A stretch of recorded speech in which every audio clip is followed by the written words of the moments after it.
What's going on, guys? Welcome back. Hope you're all doing well and you've just finished watching WWE Raw and you're clicking into this review. If you're new around here, smash the subscribe button. And we've been waiting 17 days. 17 days since Elimination Chamber for The Rock, John Cena, even Travis Scott to grace us with his presence. So far, Cody's had to carry the load on his own and he ain't done a good job of it. Let's be honest. And here comes John Cena kicking off the show. Same music, same gear, same old John Cena. Why would anything change? The fans were brilliant. They were loud, they were noisy, they let their feelings known to John Cena. It was brilliant. They were brilliant throughout the night. The Belgian fans are fantastic. The European fans have been brilliant. Always are. Always noisy, always rowdy, always put on a good show. But it's not about the fans, and it shouldn't always be about the fans. The majority of this show, it was about the fans. The fans took over. We don't want to see that. We're here to see, and we want to see the stars, the wrestlers put on a show, not the fans. Here comes John Cena anyway. He's in the ring. And what a pathetic excuse. This is the best they could come up with. The reason he did what he did? Because he's tired of being abused by the fans. It's been 25 years and he's tired of being abused by the fans. You waited that long. You went away. And then you come back on your last year of your tour and you think, you know what? I've had enough. Now I'll turn heel. What a shit excuse. What a shit reason they came up with. Awful. Here comes Cody. And you think Cody's going to jump him straight away out the gate. Just beat the shit out of him. Do it, Cody. Nope. Gets in the ring. Tells him, I don't want this John Cena. I want the old John Cena back, please. This John Cena's a whiny bitch. He's got a point there. John Cena came off as a complete whiny bitch. A complete whiny, pathetic bitch. And he looked pathetic after this. After Cody walked out on him, just left him with his dick in his hand. Pathetic. This is what we're doing with the heel John Cena so far. It sucks. You've even got Michael Cole calling him an irrational prick on mic. Wow. What a shit way to start it. This John Cena heel run, this fantastic heel run. Best heel turn of all time. It's been shit so far. We've had to wait 17 days and that's what you give us. That little segment at the beginning, nothing else for the entire show. No story, no nothing. No Cody, no Cena for the rest of the night. Pathetic. We got a no holds barred match between Kenta and Kaiser. Penta wins. What's next for Penta? Intercontinental Championship. Pretty obvious he was going to win this match. It was all right match. Most of the matches were pretty predictable on this show and meant nothing to heading towards WrestleMania. You had Dakota Kai versus Ivy Nile. That meant nothing to head towards WrestleMania. Chad Gable comes out, gets chased away by LWO. That doesn't really mean much. Nothing on this show really meant much to build towards WrestleMania apart from Io Sky, Bianca Belair and the contract signing. This was laughable. This was terrible. And the main culprit is Rhea Bloody Ripley. She comes off as a petulant, annoying child. Not someone you'd want to get behind. You want to cheer for. She comes out after the 2 signatures were signed on the contract. After Io's brilliant mic skills. Wow. You can see why they chose her as champion. What a promo. Contract signed, then Rhea comes out. Rhea takes them both out. Power bombs Io onto Bianca on the table. I think the table was supposed to break, but the weight of those two ain't breaking nothing. You wouldn't break a cracker.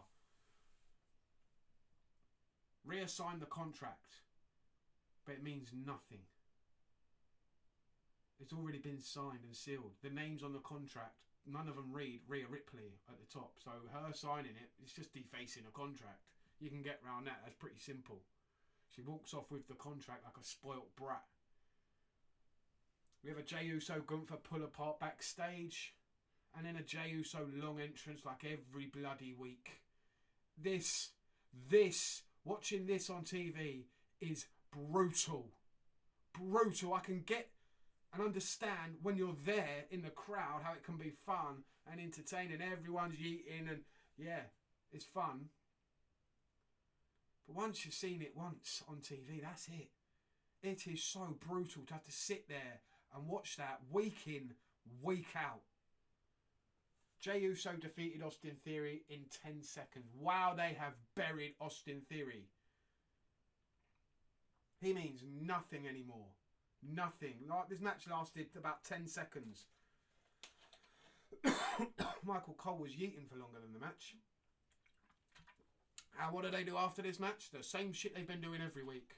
Uso has a match, guess who attacks? Gunther, here he comes, goes to choke, but this time Jey reverses it, takes the title off of Gunther. Jey gets the better of Gunther, knocks him out of the ring, throws the title back to him, and then more yeeting. And we go to a break, and we come back, and Theory and Waller are still in the ring. They challenge Jey Uso to a tag team match next week. Wow! This is great storytelling. Who wants to see Theory and Waller versus Jey Uso and a partner of his choosing next week? Jesus Christ, can they do any better? No, they can't, because we get Rhea Ripley and Adam Pearce backstage. Adam Pearce trying to get his contract back off of Rhea. It's like a parent trying to get a toy off a child when it's bedtime. No, it's mine. No, it's mine. No, it's mine. Give it to me. No, it's mine. Give it to me. No, it's mine. She sounded like a petulant child that needs a slap. She acts like a spoilt brat. Why would anyone get behind that and cheer that? Rhea is looking more and more like the bad guy every minute this story continues. She has no valid point. She lost the title fairly, but she believes she's right. That's Hill 101. LWO defeated American Made in a nothing tag team match. The highlight was afterwards when this American lucha comes out, takes out Mysterio, and Dragon Lee then runs away. Clearly not Chad Gable. It must be some other American enthusiast. I'm going with Jim Duggan. Oh, it's got to be Duggan. Has to be Duggan. Look at it. It's got to be Duggan. And we get a sing-along with Seth Rollins. This is exactly like the Jey Uso thing. Exactly like it. It's just been going on for longer. This is brutal as well to watch and have to sit through. Yeah, it might be fun when you're there. Everyone go, whoa, oh, oh. But once you've seen it once, and you have to sit there for about 5 to 10 minutes, sitting there listening to idiots on TV sing that, it's brutal. It's not good TV. It's turn the channel over TV.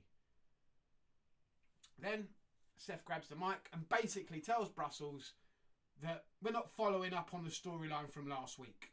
No, we're not doing that here. We're going to do that in Italy. And the crowd just went dead. He lost the crowd completely. Then they were like, what the fuck? We've paid our hard-earned money. We've paid a lot of money to get these tickets. They're not cheap, these tickets.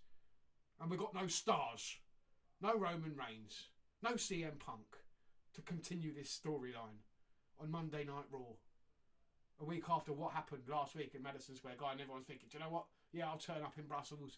We're going to get Roman Reigns. We're going to get CM Punk. We're going to get the continuation of this feud. After the way they left it last week, after what they did in the cage, they'll follow it up surely on Monday Night Raw the next week. Nah. We'll do it on SmackDown instead. How does that make any sense? And I'm not surprised. I'd be pissed off as well. The fans were pissed off after that, and then he wants them to sing again. You could tell. Half of them weren't singing then. Only a smattering of whoa-whoas after he made that announcement and said, yeah, I'm off to Italy now. See you later. Fuck you, Brussels. AJ Styles had an interview backstage. Talks about Logan Paul. Here comes Karrion Kross to make the most of his 30 seconds that he gets. Again, brilliant. IC title was on the line in the main event. And this is probably the only match that wasn't predictable. Reason being, in the last few weeks and months, we've seen a lot of titles change hands on TV. We have. So, everyone could have thought, and should have thought, that there is the possibility that Finn Balor could walk away with the IC title, considering it's St. Patrick's Day. Could happen.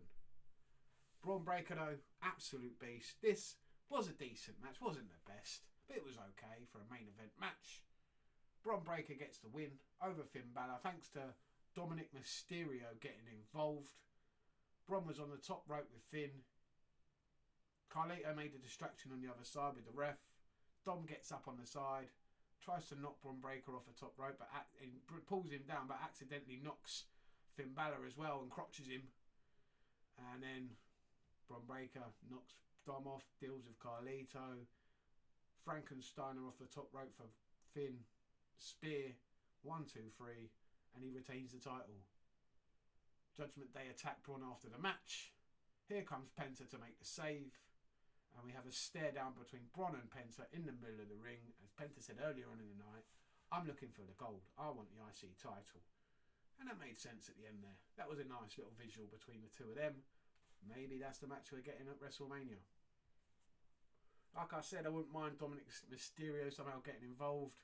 And there's problems now within the Judgment Day still. We saw earlier on where Dominic Mysterio wanted to bring in a new member. He suggested Penta. Finn weren't happy with that. And then Dom goes and costs him the match here. So we're obviously seeing the breakup of the Judgment Day, or at least the exit of Finn Balor very, very soon. Dominic Mysterio is the leader of that group now. But that was Raw. That was Raw. Not a lot happened. Not a lot of advancement on this road to WrestleMania. And we're not that far out now. It's not been that good. I was expecting more tonight. Let me know what you thought down below. Thanks for watching. If you haven't done so already, then smash that subscribe button. This is not farewell. It's just bonjour.